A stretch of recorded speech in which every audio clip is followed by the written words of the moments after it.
मैं दीपक जी से बात करना चाहूँगा। दीपक जी, कल आपने बहुत अच्छा नृत्य किया, आप इस संस्था के नए अध्यक्ष भी हैं, तो आप भूटिया जनजाति के जो नृत्य के कलाकार हैं, इनके लिए क्या काम कर रहे हैं कि अधिक से अधिक संख्या में ये इस नृत्य को देखें, पूरे देश में सब जाए और अपनी संस्कृति को भी हम दर्शा सकें, इसके बारे में कुछ बताइए। सबसे पहले तो मैं आपका विशेष संस्था की तरफ से धन्यवाद करना चाहूँगा कि आप हमारे संस्था दार्चुला में आए जी जी, और आपने जो है वो कर दिखाया जो और लोगों ने नहीं किया। तो कल आपके माध्यम से मैं कहना चाहूँगा कि जो भी कल प्रोग्राम हुआ था, शायद आपको पता होगा कि कितना बढ़िया प्रोग्राम हुआ। जी जी जी, यही हमको दर्शाना है और हमको जो है संस्था के माध्यम से देहरादून में और केंद्र जो है दिल्ली तक इसको पहुंचाना है। इसके लिए आप हमेशा हमारे संस्था का साथ देंगे, ये हमें विश्वास है। बिल्कुल देंगे। मैं चाह रहा हूँ कि आप कला के लिए इस नृत्य को और कैसे ट्रेनिंग दी जाए बच्चों को कि ये और अच्छे तरीके से हो।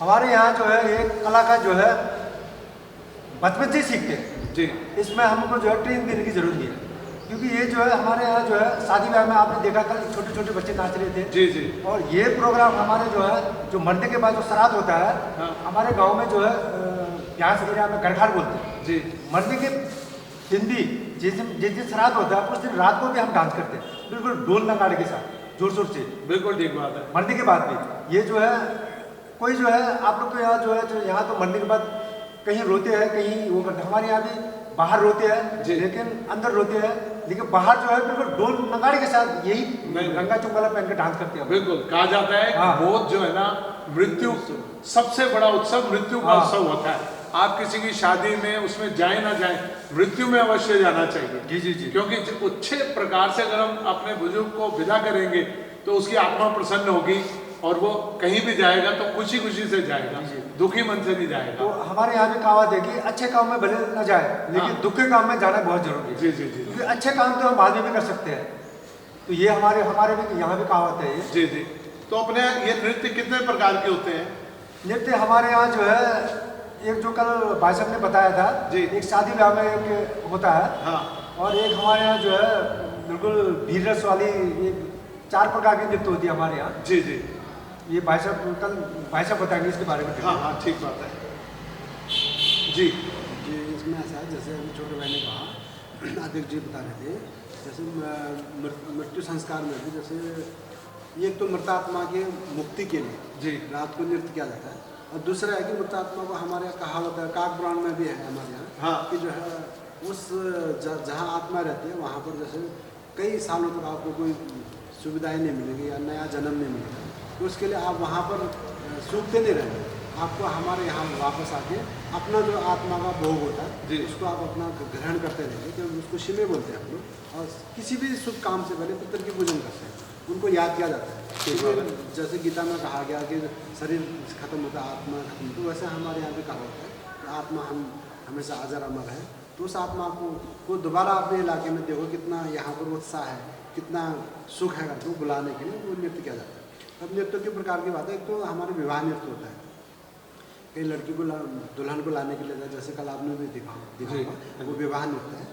और दूसरा एक होता है वीर शौर्य नृत्य जिसको हम लोग बोलते हैं, जैसे कहीं हमने लड़ाई में जाना है उससे पहले योद्धाओं में जोश जगाने के लिए घटोत्सव बोलते हैं, तो उसको जो नाच के ढाल तलवार के साथ नाच के अपने सामर्थ्य और उत्साह को प्रदर्शित करते हैं ताकि लोग भी उत्साहित हो। उसके बाद जैसे हम पहले जैसे मैंने कहा था सपूर्ण सभी से हम लोग लड़ाई करते रहे, तो वहाँ विजय होकर आते हैं, तब भी जो है महिलाएं विजय टीका लगाती है, और उसके बाद इस नृत्य को दिखा के हम ये विजय नृत्य हो गया। विजय नृत्य हो गया, तब भी इसी नृत्य को यूज़ करते हैं।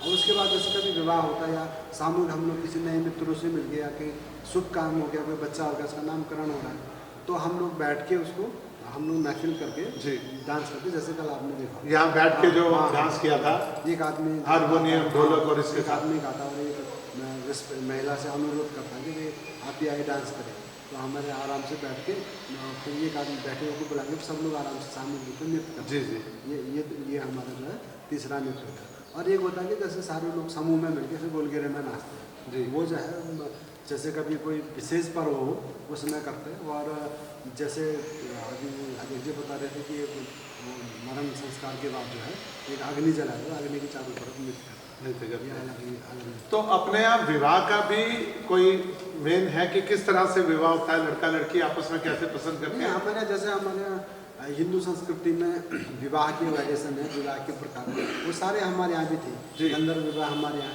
पहले राक्षसी विवाह होता था कि भाई उठा के ले चलो। हाँ। हम चले गए दूसरे गांव में, लड़की को पसंद हो ना हो पकड़ो और ले जाओ, अच्छा। उठा के ले आओ, ये तो खींच के ले आते थे पहले। अब अवेयरनेस आई फिर और कभी जो है गंधर्व विवाह भी होता है, लड़का लड़की दोनों को पसंद आ गया और हम लोग बोलते चालो उसको, चालो दिन का वो भगवान के सामने जाके शादी कर लेते हाँ, दोनों भगा के ले गए, तो लड़की को भगा के लाया, फिर लड़की को लेके आके गंधर्व विवाह करके फिर समाज उसको पूरी मान्यता दी। हाँ, ये है कि जैसे कोई और एक होता देखन देखन तो मतलब कि सगाई करके फिर हम लोग जाएंगे, फिर वर पक्ष में हमारा यह होता है कि वधू जो लड़की है वो लड़कों का खोज नहीं करते, लड़के जो है लड़कियों की खोज करते हैं। लड़कियों के पास जाएंगे, हाँ। विद्या लेके जाएंगे, उनसे रिक्वेस्ट करके मांगेंगे लड़की को।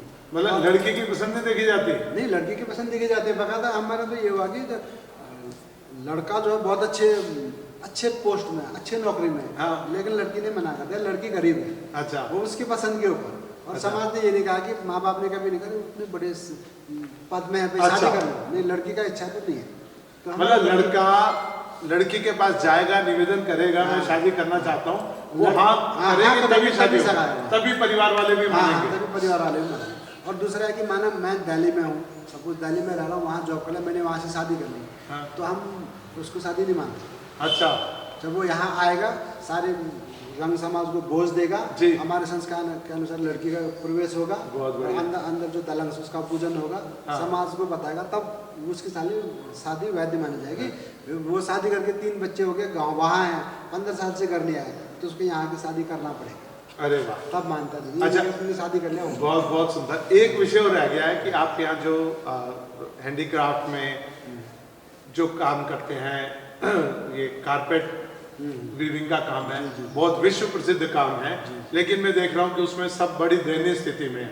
उनको वो उतना पैसा नहीं मिल रहा, एक महीना काम करने के बाद भी नहीं मिलता है। अब जैसे ये भी आपके कारीगर बनाते हैं, मतलब गांव में महिलाएं बनाती हैं, भेड़ की ऊन से बनाती हैं, तो इसके ऊपर कैसे संस्था काम कर रही है कि अधिक से अधिक काम आगे बढ़े?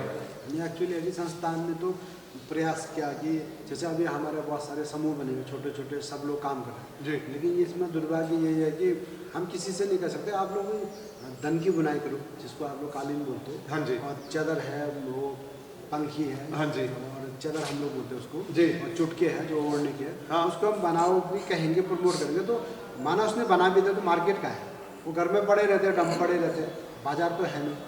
और जैसे फिर थोड़ा बहुत जैसे वो मशीन में बने हुए कालीनों में, हमारी कालीनों की बिक्री खत्म करते हैं, चाइना से आता है, लोग वहाँ 15,000 में खरीदते, लेकिन हमारे कालीन 4-5 हज़ार में कोई खरीदने को तैयार नहीं, क्योंकि वो मशीनों में बनती जी, है, जी। आदमी तड़क पड़क देखती है। और जो है अब ये महिला ने परिधान दिखा हो, आप लोग देखो, जी। ये हम लोग कलर नहीं करते, वो प्राकृतिक जड़ी बूटी होती है, उसकी कलर होती है। तभी इसका कारण है कि 200 साल 300 साल तक बचे रहते हैं, क्या पीढ़ी दर बात। पीढ़ी चला आ रहा है। मतलब ये जो रंग हैं, ये प्राकृतिक रंगों से बने हुए हैं, ना कि इनको कलर किया जाता है। कलर वहाँ करते हैं कलर, लेकिन वो जड़ी बूटी खोलते हैं। जी जी और जी। पूरी तरीके से हर्बल है और स्वास्थ्य के लिए बहुत लाभदायक है। कभी किसी महिला में हमारे टाइम में स्किन डिजीज या एलर्जी वगैरह नहीं हुआ। जी जी। और ये सारी चीज़ें अभी भी है। और जैसे ये जो पुरुष ने पहन रखा है, अब आजकल हम लोग भी क्या करते हैं, गए और ब्लेजर खरीद के लाए, उससे बना लिया। हमारे पहले हाथों से रेजिंग होती थी। ये किससे बना weaving हुआ है? की थी। ये तो अभी ब्लेजर से बना है, ये जो इसके लिए है। और अच्छा। इसका ओरिजिनल, क्योंकि आजकल वो उपलब्ध नहीं है, दुर्लभ हो गया। अब ओरिजिनल है अंदर रखे हुए, लेकिन वो ऐसे 100 पीस में रखेंगे तो खराब हो जाएगा, वो दोबारा मिलेगा। ठीक ठीक। तो इसके रेजिंग को एक अच्छी मार्केट नहीं मिली। जैसे नहीं, अभी मैं करूँगा, जैसे आप ट्राइफेड से संपर्क कीजिए, जनजातीय मंत्रालय का जो ट्राइफेड एक हाँ। संस्था बनी है, पूरे देश में जनजाति के सामग्री को वो खरीद रहे हैं। जितने हम आदि महोत्सव मंत्रालय की तरफ से होते हैं, उसमें उनको बुलाया जाता है, बनाने वालों को, उनको दुकान दी जाती है, उनको आने जाने का किराया दिया जाता है, उनको पर डे पैसे भी दिए जाते हैं, रहने की व्यवस्था, भोजन की व्यवस्था, ताकि वो अपने सामान को बेच सकें। और जैसे अगर दिल्ली 15 दिन के लिए बुलाया और सामान बच भी गया, तो वो सारा सामान ट्राइफेड खरीद लेती है, फिर उनकी अपनी दुकानें हैं जिन पे ये सामान बेचते हैं। तो मैं आपको संपर्क करवा दूंगा, बिल्कुल, ये तो ताकि अच्छी बात है, आप ताकि- अधिक से अधिक अपनी संस्था के माध्यम हाँ। से ही ठीक है, और इसको अधिक से अधिक लोगों को काम मिले। इससे लोगों को रोजगार मिलेगा और ऐसा काम क्योंकि उसके लिए जैसे अभी सरकार प्रशिक्षण केंद्र खोलती है, प्रशिक्षण में हजारों लाखों रुपया खर्च करती है। जी जी। इसके लिए प्रशिक्षण की जरूरत भी नहीं, माँ बेटे को बैठे बैठे चाय पिलाते सिखा देती है। हर घर में जहाँ भी जाओगे, मेरे घर में भी लगे जी। रास लगेगा, हर घर में बिल्डिंग होती है। तो यदि इसको मार्केट मिलेगा तो लोगों को घर में बैठे बैठे रोजगार मिल जाएगा। ठीक बात। अभी तो यह है कि 15 दिन 20 दिन लग के मेहनत करके बनाते हैं, यदि उसकी दिहाड़ी भी निकालोगे तो 50 रुपये दिहाड़ी भी नहीं बैठता उसका। बिल्कुल ठीक बात है। क्योंकि ये दवा वो हमने ये जो है, raw बहुत सारी material- बातचीत की और हम उसको सबको दिखाएंगे भी इस बारे में। और मैं पूरा प्रयास करूंगा कि इनकी सामग्री अधिक से अधिक लोग खरीदें, डायरेक्ट कलाकारों से खरीदें, आपकी संस्था के माध्यम से खरीदें जो इनको लाभ हो। तो आज हमारी एक लंबी बातचीत हुई हमारी इस जनजाति के बारे में और यहाँ जो काम करते हैं। मैं आप दोनों का हृदय से धन्यवाद करता हूँ कि आपने इतनी अच्छी आप इस इलाके में आए और आपने धरातल में आके चीज़ों को देखा। जी, जैसे जी। होता है कि एनजीओ जाता है और अपने हवाई से नहीं मैं अभी भी मैं यहाँ से जाते हुए भी आपसे जुड़ा हुआ है। जी जी जाते हुए भी कुछ गांव में होता हुआ जाऊंगा, ताकि आप भी हमें और अधिक से अधिक लोगों तक जोड़िए। हम बार बार आएंगे और आकर, और मैं निर्मल रतनलाल वैद्य आप सबका बहुत बहुत धन्यवाद करता हूं कि इतनी महत्वपूर्ण जानकारी दी। आप हमारे इस चैनल को देखते रहें, सब्सक्राइब करें, लाइक करें और हमें लिखें कि आपको और क्या जानकारी चाहिए यहाँ के बारे में, और आपको इनसे संपर्क करने के लिए भी आपको सारी सुविधाएं उपलब्ध होंगी। बहुत बहुत धन्यवाद। नमस्कार।